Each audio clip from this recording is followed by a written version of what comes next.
J'arrive les zamzam.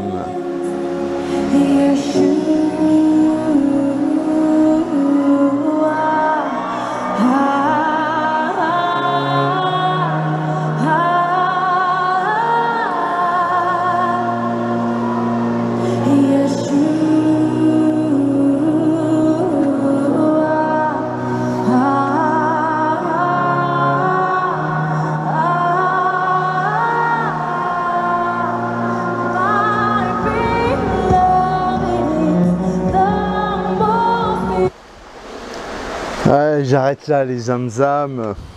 Elle me perche cette louange. Elle me perche les zamzam. Oh là la famille. Alors ouais, cette musique elle me perche. Je l'ai découverte c'est au mois de octobre, octobre je crois 2020, novembre. Octobre-novembre, un truc comme ça, 2020, quand j'avais passé pendant 1 mois et demi, il m'est arrivé beaucoup de choses avec le Seigneur.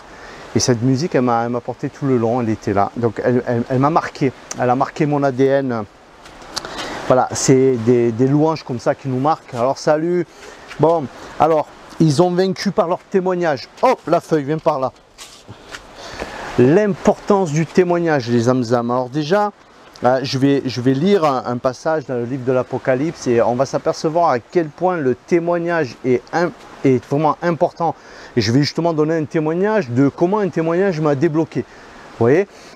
Et bien sûr, je vous invite à tous à aller écouter les vidéos de témoignages que j'ai postées. Notamment aussi les lives que je fais avec Jimmy, avec Jean-Marc, le dernier live avec Jean-Marc, on a beaucoup parlé sur le surnaturel, le miraculeux. Si vous n'avez pas vu cette vidéo, je vous invite à aller le voir parce qu'elle va forcément déclencher en vous quelque chose. Le témoignage réveille en nous, le témoignage souffle même dans des braises qui sont parfois, on a notre feu, il est éteint, vous voyez, mais au fond il y a toujours une braise du Seigneur. Mais le témoignage peut venir souffler.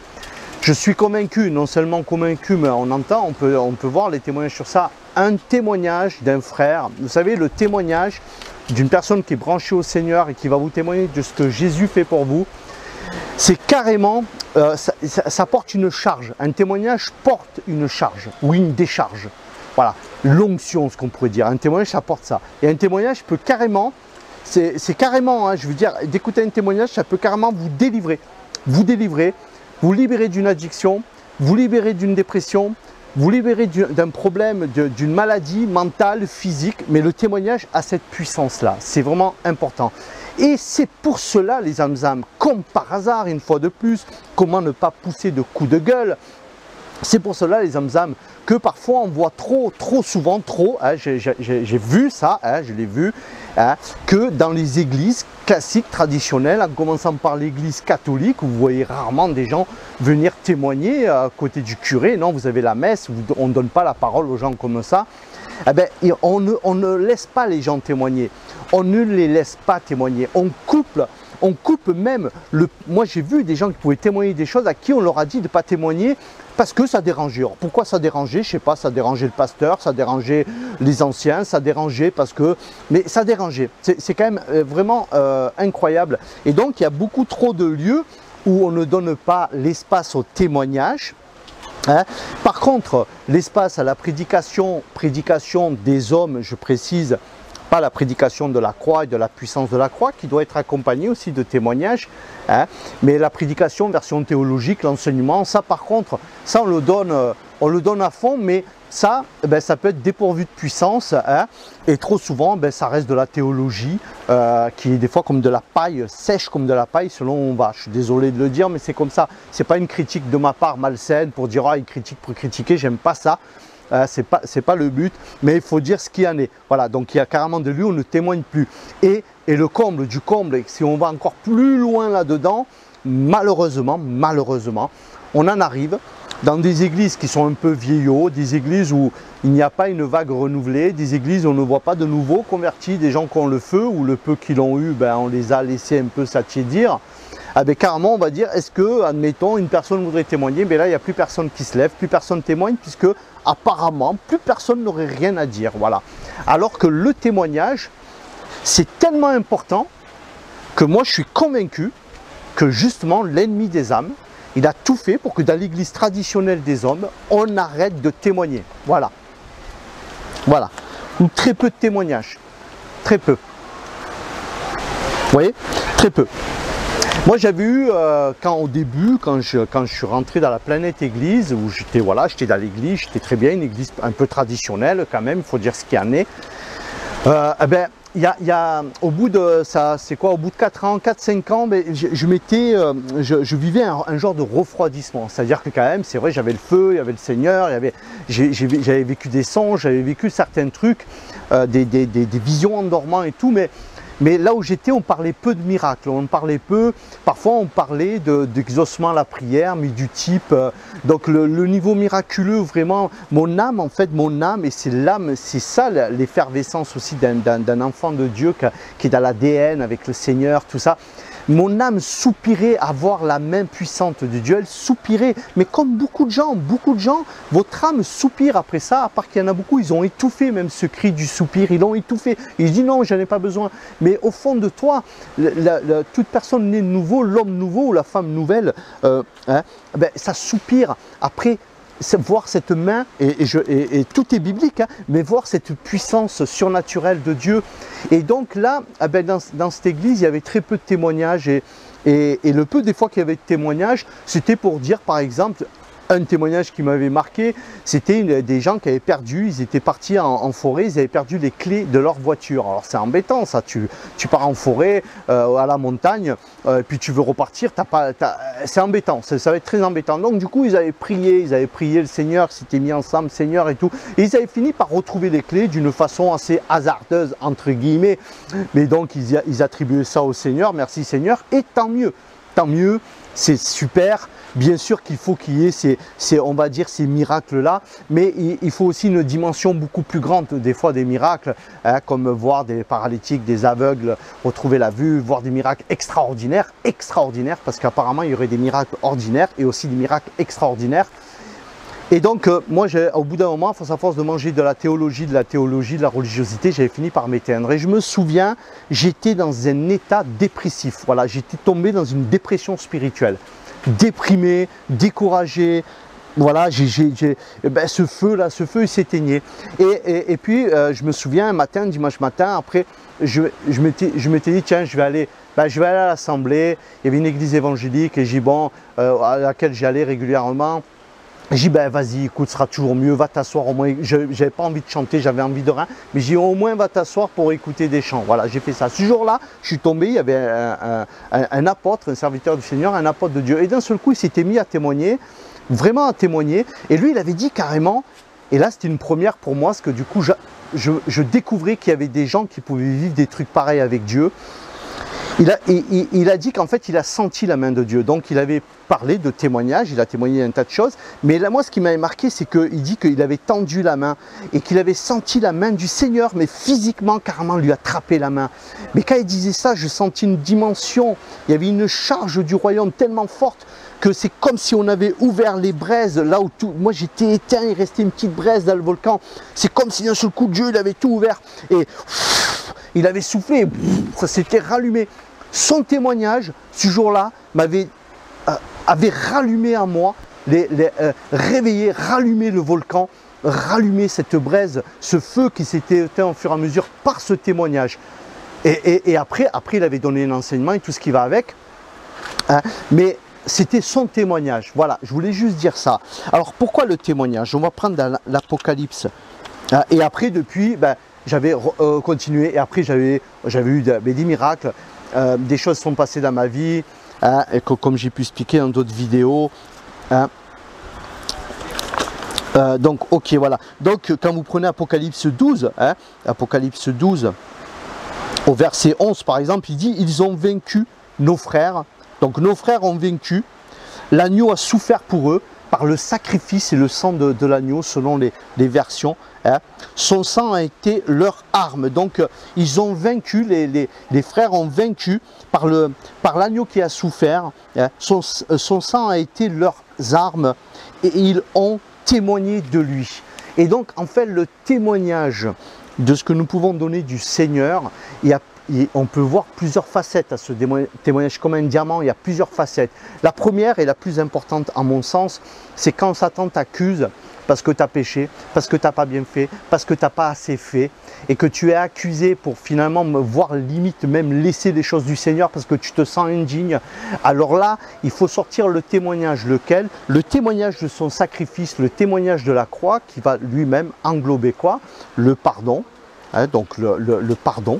Donc tu peux dire, voilà, non, non, moi je témoigne que Jésus a donné sa vie pour moi, je témoigne que par son sacrifice, j'ai été pardonné de mes péchés, par son sacrifice, il est venu pour aussi enlever les douleurs, comme voit Isaïe 53, je crois, il dit que le Seigneur il est venu pour nous guérir, porter nos souffrances et nos maladies. Donc on peut dire ça aussi. Vous voyez, on peut le sortir ce témoignage. Je témoigne que par Jésus je suis guéri. Le Seigneur a pris mes maladies, a pris mes souffrances, mais a pris mes péchés. Parce que c'est un totem. Hein, il a pris mes péchés. Il y a ce témoignage-là. Et après, il y a le témoignage que nous pouvons faire aux autres. Témoigner de, voilà, Dieu m'a guéri de ça. Voilà, j'étais sans rien. J'ai prié, j'ai demandé un travail au Seigneur. Il s'est passé d'une façon surnaturelle. Vraiment, il y a eu ce travail qui est venu. Je ne m'y attendais pas. J'ai été délivré. Vous voyez, tout le côté miraculeux que Dieu peut faire. Ce témoignage va toucher quelqu'un, va toucher une personne et va faire en lui l'œuvre du Seigneur. C'est pour ça que c'est très très très important le témoignage, et c'est pour cela que Satan a touché au témoignage des saints pour leur fermer la bouche, ainsi que les prophètes, pour plus que les prophètes aussi prophétisent. Voilà. C'est comme le baptême, le diable a touché au baptême, ne plus baptiser les gens alors qu'ils devraient être baptisés, attendre des longs protocoles qui ne sont pas bibliques. J'ai fait des vidéos sur le sujet, je vous en ai posté quelques-unes, vous pouvez aller, il y a 3 volets. D'ailleurs, l'Apocalypse 12 est vraiment très intéressant. Hein. C'est très intéressant. Il dit, voici l'heure de la victoire. Donc, à partir du verset 10, vous pouvez lire. Hein. Il dit, à ce moment-là, j'entendis au ciel une voix puissante qui chantait. Une voix puissante qui chantait. Voici l'heure de la victoire, voici le salut, le pouvoir et la puissance. Donc le pouvoir et la puissance. Il ne faut pas être allergique à tout ça. Hein. Rechercher la puissance de Dieu, rechercher ce pouvoir de Dieu, appartiennent à notre Seigneur. Il dit. Hein. Donc le pouvoir et la puissance appartiennent à notre Seigneur. Le gouvernement du monde et aux nations et aux mains de Christ sont loin. Alors, on pourrait parler, parce que l'espace-temps de ce qui se passe dans l'Apocalypse 12, il y en a qui pourraient s'imaginer, oui, mais c'est des choses qui vont arriver. Non, non, non, non, c'est pas des choses qui vont arriver, c'est des choses qui sont déjà là, en fait, parce qu'il a vaincu. Voici l'heure de la victoire, voici l'heure du salut. Donc l'heure du salut, c'est quoi? La croix, les âmes. C'est à la croix qu'il y a toute cette victoire, c'est pas après, c'est pas plus tard. On est déjà dans cette victoire. Alors c'est sûr que le temps il est étiré, c'est sûr qu'il n'y a plus d'espace-temps. Autant on vit déjà ce moment-là, et on vivra ce moment-là dans une plénitude. Quand on sera vraiment avec le Seigneur, il y aura toute une plénitude, mais ce moment est déjà là. C'est-à-dire il y a déjà l'heure de la victoire, l'heure du salut, le pouvoir et la puissance lui appartiennent. Le moment où le gouvernement du monde est aux mains du Christ. Il y a quand même quelque chose qui est au Christ, parce que comme c'est écrit aussi dans les Éphésiens ou les Colossiens, il dit que toute autorité lui a été remise. Hein, et que son nom est au-dessus de tout nom, de toute autorité. C'est pas plus tard, tout plus tard, ton salut plus tard, ta guérison plus tard. Non, non, c'est pas ça. Pas du tout. C'est déjà actualisé en fait. Vous voyez ce que je veux dire? C'est déjà actualisé. Donc d'où l'importance du témoignage, les âmes, vous voyez? D'où l'importance du témoignage. Et je trouve que bien souvent on a fermé la bouche. Moi j'ai vu des gens à qui on a fermé la bouche, il ne fallait pas qu'ils en parlent. C'est extraordinaire, c'est extraordinaire, ça me dépasse, voilà. Mais le Seigneur va ouvrir la bouche de beaucoup de gens qui vont témoigner. N'oubliez pas que vous avez quelque chose à témoigner, le premier qui veut voir votre bouche fermée, c'est le diable. L'ennemi des âmes, il ne veut pas que vous témoigniez. Voilà, que vous commencez. Même un petit témoignage pour commencer, mais augmentez. Et si vous ne témoignez pas de ce que Dieu fait pour vous, comment il va pouvoir remplir à nouveau si vous ne videz pas? Vous voyez, si vous ne servez pas de cette huile, pourquoi il va remplir à nouveau? C'est voilà. Pour ça, des fois, il y a des gens qui se sont refroidis, tout ça. Ils se sont assis dans des assemblées. On leur a dit non, mais c'est bon, il ne faut pas trop en dire. Ils sont assis. Et les mois ont passé, les années, et ils n'ont pas pu laisser l'Esprit travailler en eux pour croître, même en témoignage, aller de l'avant. Et donc le témoignage doit faire partie entièrement de l'Assemblée de Dieu. Et je dirais même que logiquement, tous les week-ends, quand les églises, quand on se rejoint entre nous, normalement on devrait pouvoir dire largement qui a un témoignage à donner. Et ça devrait ne pas poser de problème. On devrait avoir sur une assemblée, mettons, de 20 personnes, facilement 5-6 personnes. Pas vous, vous n'êtes pas tout le temps obligé d'avoir toutes les semaines un témoignage, c'est pas obligé, hein. Mais il ne faut pas non plus rester plusieurs années en disant ben, je ne sais pas quoi témoigner, moi il m'arrive plus rien avec Dieu, Dieu ne se sert plus de moi, je sais pas, enfin voilà, même mon voisin il sait même pas que je suis chrétien, vous voyez. Non mais il faut quand même qu'il y ait plusieurs personnes qui puissent témoigner et que ça tourne. C'est le témoignage, les zamzam, c'est pas moi qui l'invente. Regardez l'apôtre Paul. Est-ce que l'apôtre Paul, quand il est venu au Seigneur, est-ce que Pierre, l'apôtre Paul fait tout, regardez Pierre quand il a prêché, il a prêché comment? Ils étaient un témoignage vivant. Il n'a pas prêché en théologie. Pierre n'a pas prêché en sortant la Bible. Son premier discours a été de témoigner de qui est Jésus en prenant bien sûr des passages en disant oui, la Torah, tout ça, les prophètes parlaient de Jésus, mais voici le Jésus. Mais qu'est-ce que les gens voyaient? Les gens, ils voyaient un témoignage, ils voyaient une onction, d'ailleurs ils disaient ils sont ivres, donc ce qui se passait quelque chose. Vous voyez? Et l'apôtre Paul, c'est pareil. Vous croyez que l'apôtre Paul, quand il est allé prêcher, c'était quoi qui a impacté déjà, premièrement, déjà les chrétiens, et impacté les gens? C'était quoi qui a impacté les gens? C'était la théologie de Paul. C'était que Paul était un érudit qui connaissait la Torah, les prophètes et tout, à fond. Est-ce que c'est parce qu'il était pharisien chez les pharisiens, comme il dit? Moi, j'étais un pharisien chez les pharisiens. C'est-à-dire qu'il était quelqu'un de soumis à la loi à fond. Non, c'était pas pour ça. L'apôtre Paul, ce qui a impressionné déjà les chrétiens, c'est son témoignage de criminel, d'assassin. Il est passé à être serviteur du Seigneur. C'était son témoignage parce qu'il a vu carrément la lumière. Il a vu le Christ lui parler. Et les autres, après qu'il ait prêché aux païens, c'était quoi qui convainquait, qui donnait la certitude de ce que Christ il était? C'était quoi? C'est lui-même, il le dit, je ne vous ai pas prêché en sagesse, en éloquence, parce que je n'ai pas d'éloquence, il disait d'ailleurs, mais je vous ai démontré le royaume de Dieu par toutes sortes de signes, de prodiges, de miracles, toutes sortes de patience aussi, de patience. Là, on retrouve même les fruits de l'esprit, de patience, par à subir toute épreuve et être patient, quoi. Vous voyez? Mais c'était une fois de plus par des démonstrations, donc le témoignage. On en arrive toujours, je témoigne, je acte, Christ témoigne. Le Saint-Esprit témoigne de qui est Christ à travers nous. Important le témoignage. Donc, je termine cette vidéo. Je vous invite à visionner les témoignages qu'il y a sur cette chaîne. Notamment, je vous invite, si vous n'avez pas vu le dernier live avec Jean-Marc, très puissant, vraiment, on a témoigné. Il a donné énormément de témoignages. Bon, mais moi, ces témoignages, ça m'enflamme, hein. Je surenchéris aussi, parce que j'aime surenchérir aussi quand, quand je parle avec des frères qui m'expliquent des trucs, on rebondit toujours sur ce qui nous arrive, forcément. Donc ça peut vous toucher. Nous sommes convaincus, nous savons que déjà, ça a touché des gens. Hein, les gens témoignent de ce qui s'est passé. Et puis voilà, là, ben, recevez votre miracle. Vous voyez cette vidéo, ben, que ce témoignage vous touche, et ainsi que cette vidéo même, là. Que cette vidéo aussi ben, vous percute, vous réveille, souffle sur ces braises peut-être éteintes, les zamzam. Rien n'est trop tard. Et puis, j'oserais dire, mais reçois ton miracle, frérot. Serette, reçois ton miracle, voilà, reçois-le, miracle de guérison, miracle financier, un miracle surnaturel de quelque chose que tu aurais besoin. Ben, au nom de Jésus-Christ, je veux proclamer ce miracle, même là, aujourd'hui même, que le Seigneur te guérisse totalement. Je proclame la guérison de ton dos, tes douleurs de dos, là. Tout ça, que ça disparaisse au nom de Jésus-Christ de Nazareth, ces maladies, la maladie de Crohn, hein, ou de Crohn, je ne sais plus, là, cette maladie-là qui prend tout le système là, intestinal, tout ça. Bon, moi, je ne suis pas spécialiste en médecine, mais que ça dégage au nom de Jésus, la maladie de Lyme aussi, que ça dégage, la fibromyalgie. Moi, je dis que vraiment, Seigneur, au nom du Christ, nous prenons autorité sur la fibromyalgie, qu'elle dégage maintenant même, à cet instant-là, que tu sentes un poids carrément partir, que ce poids il parte de toi carrément, ça y est, tu es délivré, d'un seul coup la fibromyalgie c'est terminé, c'est de l'histoire ancienne. Pourquoi? Parce que Jésus est venu prendre ça sur la croix, il est venu prendre cette infirmité et que son nom est puissant. Voilà, je déclare la puissance du nom de Yeshua dans ta vie, là maintenant, là. C'est maintenant que ça se passe. Voilà, il n'y a pas de temps, d'espace-temps, il n'y a pas de pourquoi demain, là aujourd'hui en tout cas, c'est ma prière vraiment du fond du cœur, vraiment je le fais vraiment du fond du cœur. Je proclame ces bénédictions et ce shalom dans votre foyer. Bon voilà les zamzam, n'hésitez pas à partager, à liker, à vous abonner si vous n'êtes pas abonné. Je vous dis au prochain live, hein, le petit live café, comme j'aime bien faire. Je fais beaucoup de live. Alors c'est sûr que les lives, l'image n'est pas terrible, le son n'est pas terrible.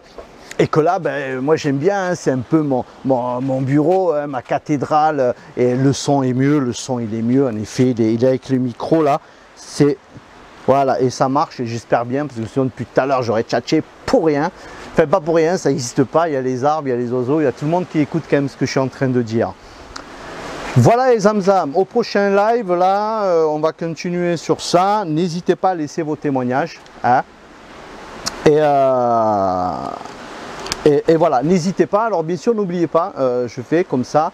Alors, normalement, samedi, j'attends la confirmation. Je vais recevoir, mon invité sera David. Hein, David, c'est lui qui a le camion. Il a créé une association, un camion pour donner des douches à des SDF et en même temps leur donner à manger.